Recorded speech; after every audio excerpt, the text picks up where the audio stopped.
बिस्मिल्लाहिर्रहमानिर्रहीम अस्सलाम वालेकुम। पॉलिटिकल इकोनॉमी का प्रोग्राम दादा पोता शो लेकर आपकी खिदमत में हाजिर। आपसे मुखातिब आपका मेज़बान वसीम अहमद। और जैसा कि आप जानते हैं कि इस प्रोग्राम में हमारी रहनुमाई के लिए दादाजी मौजूद होते हैं। कैलेंडर पर आज 18 नवंबर साल 2020 और आज बुध का दिन। यकीनन तमाम तारीफ़ें अल्लाह ताला की ज़ात के लिए जो तमाम जहानों का रब है। नबी करीम सल्लल्लाहु अलैहि वसल्लम की ज़ात अक़दस पर बेशुमार दुरूद व सलाम। पॉलिटिकल इकोनॉमी के प्रोग्राम दादा पोता शो का आज ये स्पेशल एपिसोड लेकर हम आपकी खिदमत में हाजिर। और वादे के ऐन मुताबिक जैसा कि दादाजी ने भी कहा था कि हर तीसरा प्रोग्राम फीडबैक का हुआ करेगा, तो इस हफ्ते का ये तीसरा प्रोग्राम और आज के प्रोग्राम में हम आपके जो मैसेजेस हैं, फीडबैक है, वो शामिल करेंगे। उन सवालों के जवाब दादाजी से लेंगे। अस्सलाम वालेकुम दादाजी। वालेकुम सलाम। दादाजी क्या हाल है? अल्लाह का करम नवाज़ें कि हम आपकी खिदमत में। जी, पहला मैसेज अमारुल हक का है। कहते हैं दादाजी, चीनी और आटे का बहरान ख़त्म होने के दूर दूर तक आसार नज़र नहीं आ रहे। इतने एक्शंस, इतनी बातें, नतीजा क्या निकला? तबसरा फरमाइए। देखिए, बात यह है कि अगर तो आपका बहरान का मतलब है कि कीमतें कम होंगी तो वो तो अब कम नहीं होंगी। मतलब 3,3200 वाली गंदम जो है, बीज तो खैर 4,000 रुपये भी नहीं मिल रहा, लेकिन 3,3200 वाली गंदम जो है वो ज़्यादा से ज़्यादा कम हुई तो 2,2200 पे आ जाएगी। मुश्किल काम कह रहे हैं, $158 के डॉलर पे। मैं इस पे अर्ज़ कर रहा हूँ, वो 2,2200 पे आ जाएगी। बहुत ज़ोर लगा तो 1,800 पे आ जाएगी। हाँ, जब किसान से छीननी हुई तो फिर 1,300 रुपये पे चले जाएंगे हम, या 1,600 रुपये पे चले जाएंगे। इतना जोर ना लगाएं, गैस पहले ही ज़ोर से लीक हो गई थी, आओ वो जो समुद्र के नीचे थी। और चीनी जो है वो जो चली गई है 108 110 के ऊपर या 104 के ऊपर, 100 प्लस पे है, वो ज़्यादा से ज़्यादा 75 पे आ जाएगी वापस, या 80 पे आ जाएगी वापस। 52 वाला ज़माना गया। लेकिन ये भी आप देखें कि इन लेवल्स के ऊपर भी मार्केट के अंदर अल्लाह को जान देनी है, चीनी और आटा गायब नहीं हुए, दस्तयाब थे, महंगे थे। आम आदमी जो कि गरीब गुरबत की लकीर से नीचे है, और हमारे यहाँ बहुत बड़ी आबादी है इसकी, और ख़ास तौर पे शहरी इलाकों के अंदर आम आदमी के लिए आटा जो है वो सरकारी रेट पे दस्तयाब नहीं था, और जो दस्तयाब था उसमें फिर आप क्वालिटी ऐड करते जाएं और उसकी कीमत बढ़ाते जाएं। चक्की आटा, जिसको हम होल व्हीट आटा भी कह सकते हैं, वो 80 रुपये किलो बिक रहा था, ठीक है जी। और जो है इसके बाद फिर उसकी ग्रेडिंग आती जा रही थी। तो ये जो सूरत हाल है, ये कोई सरकार ने मुख्तलिफ जगह के ऊपर ट्रक भी खड़े कर दिए चीनी के। इंपोर्टेड चीनी जो है वो आपको उसने 75 रुपये किलो भी दी, जो नमक की तरह की मोटी पीसी हुई थी, जबकि जो दाने वाली चीनी है वो आपको महंगी मिल रही थी। तो अब कमोडिटी दस्तयाब तो रही, और अगर आप सप्लाई चेन को बहरान कहते हैं तो वो तो पैदा नहीं हुआ। उसकी वजह क्या थी? वो जिन्होंने रोकी हुई थी उन्होंने पैसे कमाने के लिए रोकी हुई थी ना, तो वो बड़े लेवल्स पे जाकर रिलीज कर रहे थे मार्केट के अंदर। गायब करना बनता नहीं था ना, पैसे कमाने थे। अगर गायब, इसका मतलब बहरान नहीं था, आर्टिफिशियली जनरेट किया गया था ना। चीनी मार्केट में दस्तयाब तो थी, लेकिन सरकारी रेट पे या कम रेट पे दस्तयाब नहीं थी। इसका मतलब प्रोडक्ट मौजूद थी, उसे रोक के जारी किया जा रहा था मार्केट को, और माल बनाया जा रहा था, ठीक है जी। और ये माल बहुत मल्टीपल होता है। देखिए, चीनी की आपकी लागत है 60 रुपये, आप बेच रहे हैं 70 रुपये, ठीक है, 10 रुपये आपका मार्जिन है। लेकिन अगर 60 रुपये वाली चीनी 100 रुपये की बिकना शुरू हो जाए तो आपकी कीमत तो 60 रुपये ही रही ना, मुनाफा आपका 5 गुना बढ़ गया, ये मतलब 4 गुना बढ़ गया। ये है मैकेनिक्स इस पूरी एक्सप्लॉयटेशन के अंदर, कि उन्होंने कई गुना प्रॉफिट कमाया। जो कि अगर वो मिल 1 अरब रुपया कमाती थी तो अब उसने 5 अरब रुपये कमाया। और इसी के लिए महफिल सजाई गई थी। नहीं, एक शायद ना लाभ के सजाई है। जी, बिलाल अहमद का मैसेज है। कहते हैं इंडिया में व्हाट्सएप के थ्रू पेमेंट करने का फीचर भी मुतारिफ करवा दिया गया। गूगल का है जी, गूगल का है। नहीं, व्हाट्सएप ने भी करवा दिया, उसने भी करवा दिया जी। कहते हैं हम सारी तानिया गूगल वाली ऐसे को ना आ सके ना जी। वो यही सवाल पूछ रहे हैं। FATF 36 पॉइंट्स पर अमल दरामद हो गया, इकदाम सॉलिड, परफॉर्मेंस, नतीजा क्या निकला? कुछ भी नहीं है, नहीं अमल दरामद हुआ, माना ही नहीं उन्होंने। और 3 माह के बाद जो जनवरी में मीटिंग होनी है ना उनकी, जनवरी तक हमें जी बिल्कुल, जनवरी या मार्च फेब में IMF की पेमेंट है, नहीं, इनकी मीटिंग जो है FATF की अगली 3 माह के बाद होती है। 21, 22, 23 अक्टूबर को थी ना मीटिंग। हाँ, नवंबर, दिसंबर और जनवरी में होनी है। और जनवरी वाली मीटिंग में वो एक डेलीगेशन भेजने का फैसला करेंगे कि वो जाके जायज़ा लेके वाकई अमल दरामद हो रहा है। अल्लाह करे लेट हो जाए, उन्हें कोरोना पड़ जाए। अल्लाह करे। अवैस का मैसेज है, कहते हैं कि आप समझते हैं कि टेक्निकल एनालिसिस मच प्रेफर्ड है स्टॉक मार्केट में ट्रेडिंग करने के हवाले से। ये अपना अपना ऑप्शन होता है। कई टेक्निकल एनालिसिस पे चलते हैं और कई वो दूसरा क्या होता है, फंडामेंटल एनालिसिस पे चलते हैं। हमारे यहाँ चूँकि दोनों चलते हैं, ये तो बंदे की अपनी मर्जी है कि फुफवाल ब्याह करना कि खालाल करना, बंदे की मर्जी तो होती है। नहीं दादाजी, देखिए मेरी बात सुने, गुजारिश सुन लें। 12 रुपये से TRG उठा और आज वो 53 पे बंद हुआ है। EPS उसकी नेगेटिव में है, PSO की EPS नेगेटिव में। कैसे पता चलेगा कहाँ खरीदना है? दादा पोतो शो में बात हुई कि PPL में 77 लगना है, 76-50 लगा, ये कैसे पता चला? टेक्निकल स्टडीज़, मेरा ये हम्बल ओपिनियन है, आप इससे ज़रूर इख्तलाफ कीजिए, वो दुनिया में ज़्यादा मंझी हुई स्टडीज़ मानी जाती हैं, ज़्यादा रिलायबल मानी जाती हैं। लेकिन पाकिस्तान जैसा मुल्क जहाँ पे हर लम्हे नई डेवलपमेंट हो रही हो, नहीं भी हो रही हो, तो आपको खबरों के ज़रिए, प्रोग्रामों के ज़रिए, जाली ट्वीटों के ज़रिए, झूठों के ज़रिए, साबर शापरों के ज़रिए यकीन दिलाया जा रहा हो कि हो रही है। ठीक है ना? तो वहाँ पे फंडामेंटल को नज़रअंदाज करके आप जो भी स्टडी बनाएंगे वो फॉल्टी होगी। मैं ये कहता हूँ, मेरा ये नुक्ता नज़र है। ये टेक्निकल पे प्योर रिलायंस करते हैं कि वो लेवल्स बता देता है कि इन लेवल पे एंट्री डालें और इन लेवल पे एग्जिट लें। तो अपना अपना एनालिसिस है, जो मजाज यार में है। जी दादाजी, एक बंदा होता है जिसको जुत्ती नहीं मिलती, माशाल्लाह उसामा ने स्कॉलरशिप ढूंढा, वो पढ़ने चला भी गया। जिले अहमद कहते हैं मुझे तो स्कॉलरशिप ही नहीं मिल रहा चीन का, बताए कैसे मिलेगा? आप ही बताएं, मेरे भी इतना स्टेमिना नहीं है। देखिए, कम से कम 3 बच्चे हमने भिजवाए हैं जी पिछले साल। सिर्फ उनको गाइड किया, उन्हें जब मुश्किल पेश आई, लेकिन वो चले उसके ऊपर। मैं पहले भी इसके ऊपर बाकायदा वीलॉग कर चुके हैं। अल्हम्दुलिल्लाह 2000 से ज़्यादा बंदों ने कोई वीलॉग नहीं देखा। मैंने किए हैं जी वीलॉग, मेरे जाके आप रसीनामा पे देख लें। और अब आप करके दिखाएं, हमने बतियां बंद कर देनी है। अब नहीं करने, अब नहीं करना, वारा ही नहीं खाता इतने कम व्यूज़ के लिए करना। वो आप देखते नहीं है, वो आप पढ़ते नहीं है और मुंह उठा के यहाँ पे आ जाते हैं। पता नहीं, अब ये भी पता नहीं है कि इसको उस पर नहीं मिला, इंटरनेट पे नहीं मिला, या वर्ल्ड वाइड वेब पे नहीं मिला, या इसने अप्लाई किया था, इसको स्कॉलरशिप नहीं मिला, HEC की वेबसाइट पे नहीं मिल सका, इंटरनेट पे नहीं मिला, वर्ल्ड वाइड वेब की ही बात हो रही है। HEC की वेबसाइट के ऊपर सामने तीसरा या चौथा वो है, उसको क्लिक करें तो नीचे स्कॉलरशिप खुल जाते हैं। अंडर ग्रेजुएट अलग है, ग्रेजुएट और पोस्ट ग्रेजुएट अलग है। ऐसे मुंह पे बजते हैं आज। ये अवामी रहनुमाई के लिए जितना आप जोर लगाते हैं ना, जितना लोगों को फ़ायदा होता है, उससे ज़्यादा की मेरी बत्ती सड़ जाती है।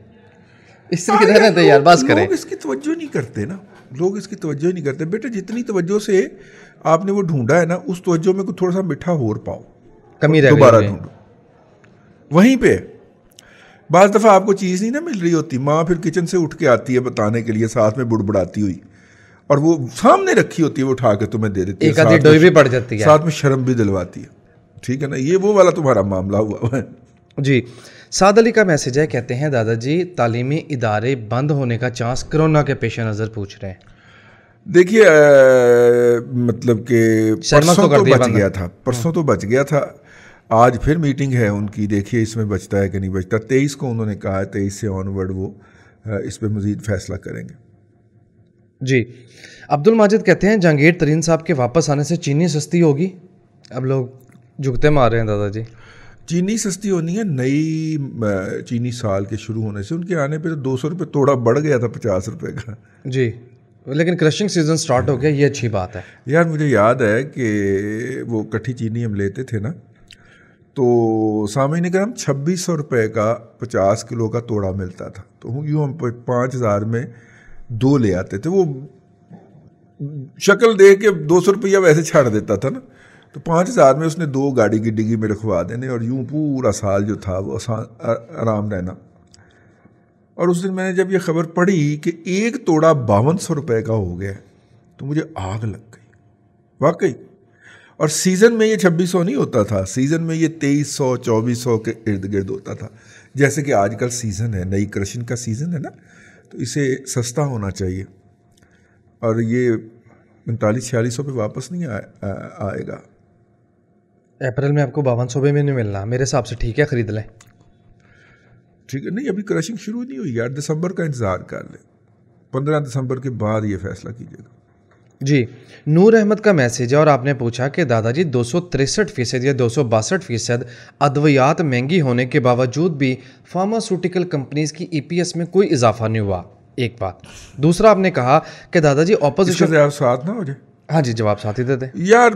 उन्होंने अपनी वो जो लूटमार है वो भी शो करनी है अपने अकाउंट्स के अंदर, ठीक है ना, हिस्सेदारों को हिस्से देने के बाद प्रॉफिट आफ्टर टैक्स और ये टैक्स डॉक्यूमेंटेड वाला नहीं है, समझ गए ना।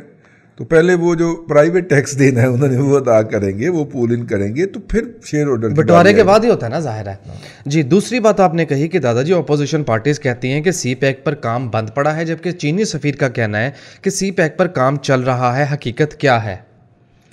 अपोजिशन पार्टियां नहीं कहती हैं, सबसे पहले खाकसार आपका नाम लिखा है वो मैं स्किप कर गया, मैं कहा आप पे ना उफ्तार टूट पड़े। सबसे पहले खाकसार ने ये कहा था कि फरवरी में चाइना ने पैसे रोक दिए हैं सी पैक के मंसूबों पे, और सी पैक के मंसूबे जो हैं वो सफ़ेद हाथी बनते जा रहे हैं और हुकूमत को इसके हवाले से कोई नोटिस लेना चाहिए।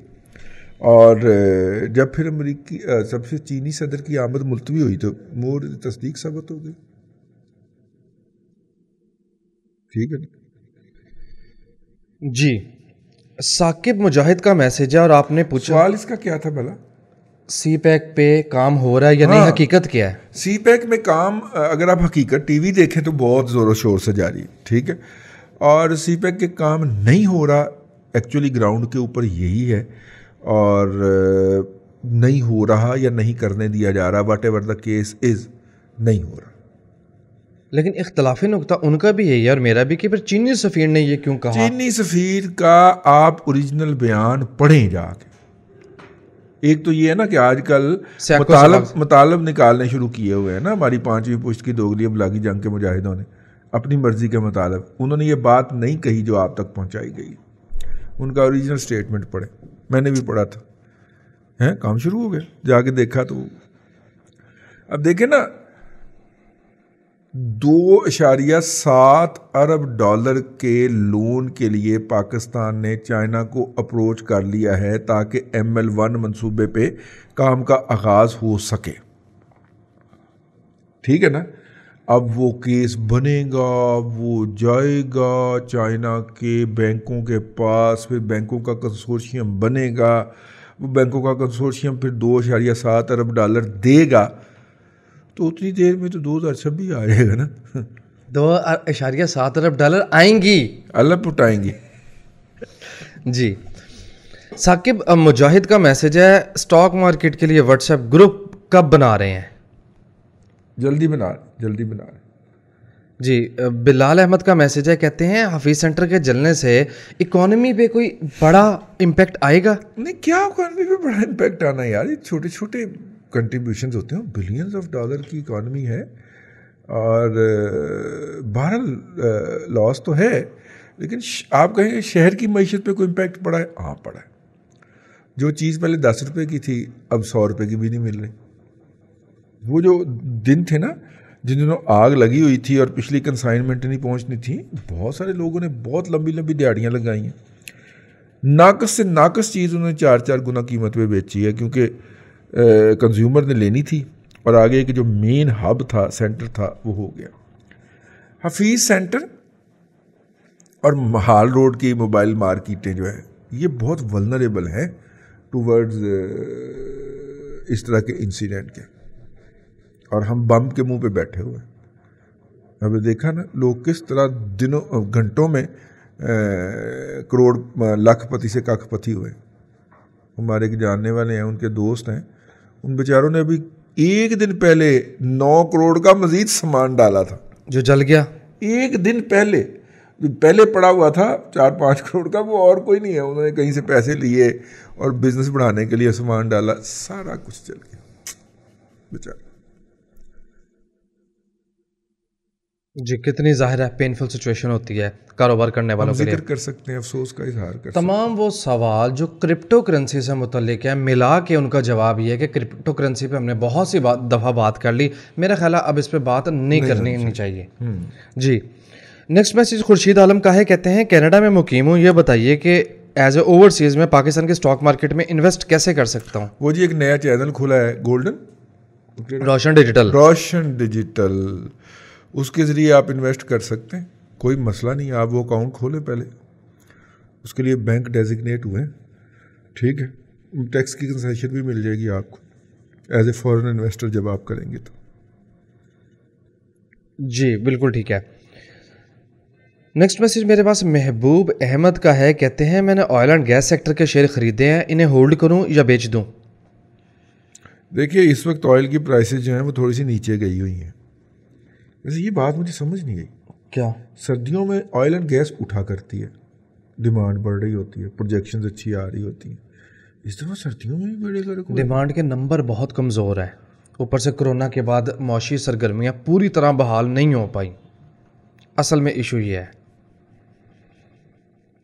जी, असफर अहमद का मैसेज है, कहते हैं दादाजी आप ऑफलाइन जुगतें कराते हैं, क्या ये सामीन और नाजरीन के साथ ज्यादती नहीं है। क्या ये खुला तजाद नहीं है? जी यार प्रोग्राम को थोड़ा सा संजीदा रखने की कोशिश करते हैं, वो उतना पकड़पन ना हो जाए कि लोग कहें कि छड़ो पड़े। संजीदा सामीन है ना हमारे ज़्यादातर, तो वो छोड़ के साइड पे हो जाए। जी, मज़ा तो ठीक है लेकिन ज़ाहिर जुगतों का प्रोग्राम तो नहीं है ना ये, और ना रजीनामा। राना मोहम्मद शहबाज का मैसेज है अबू धाबी से, कहते हैं दादाजी इन्वेस्ट करने का सोच रहा हूँ, एवेन्यू समझ नहीं आ रहा है, एवेन्यू ढूंढने में रहनुमाई कर दे, कहाँ इन्वेस्ट करूँ।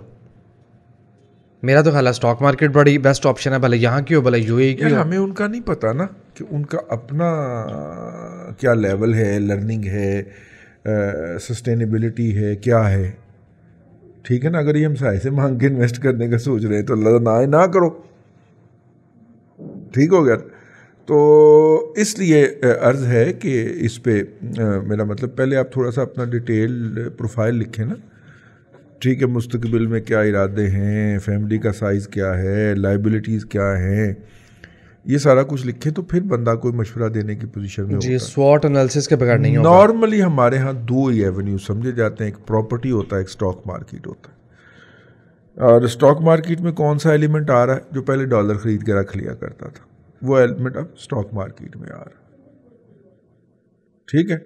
ये गुज़िश्ता 15-20 सालों में एक एवोल्यूशनरी चेंज आप कह दें हो गई है।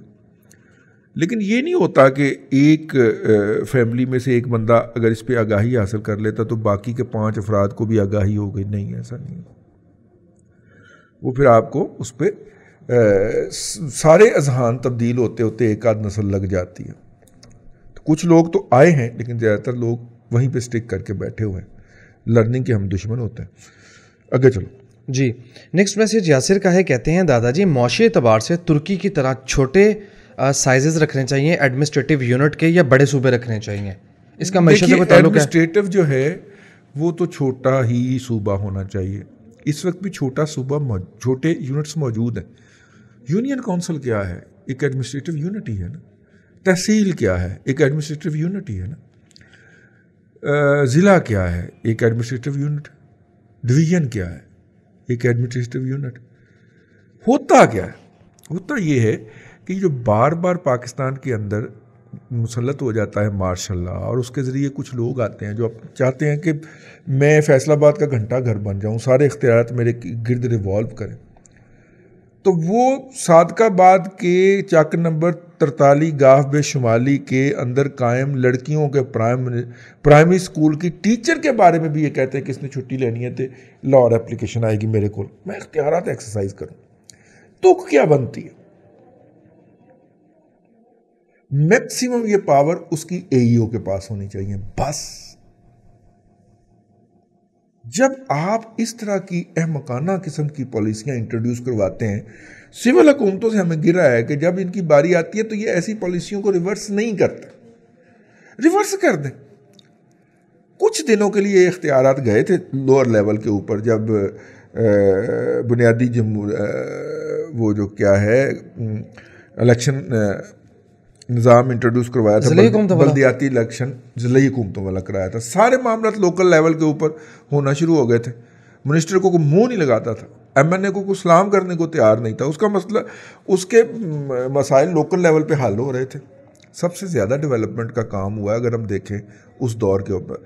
खाया भी गया होगा यकीनन, यहाँ पे तो होता ही नहीं है। 2 साल से लाहौर की सड़कों की कारपेटिंग नहीं हो रही यार, एने खड्डे बन गए। अब पंजाब में निकलते हैं तो पंजाब हाईवे ठीक है ना, ये लाहौर से लेके पिंडी तक बरास्ता गुजरांवाला वजीराबाद, अगे मैं चुप कर जाना, मैं समझ गया ना। हाँ, तो इधर से उकाड़ा साहिवाल पत्तों की वाली रोड जो है, इन पे अगर आपको 1.5 फुट के टोए मिल रहे हैं तो आप समझ लें आप किस दौर में जी रहे हैं। हाईवेज के ऊपर खड्डे पड़े हुए हैं भाई, ये साइडवेज नहीं है कोई, मतलब कि लिंक रोड नहीं है, जो कि आर्टरी है आपके मुल्क की। इस पे ट्रैफिक दौड़ती है तो आपके मुल्क की मईशत जो है वो दौड़ती है।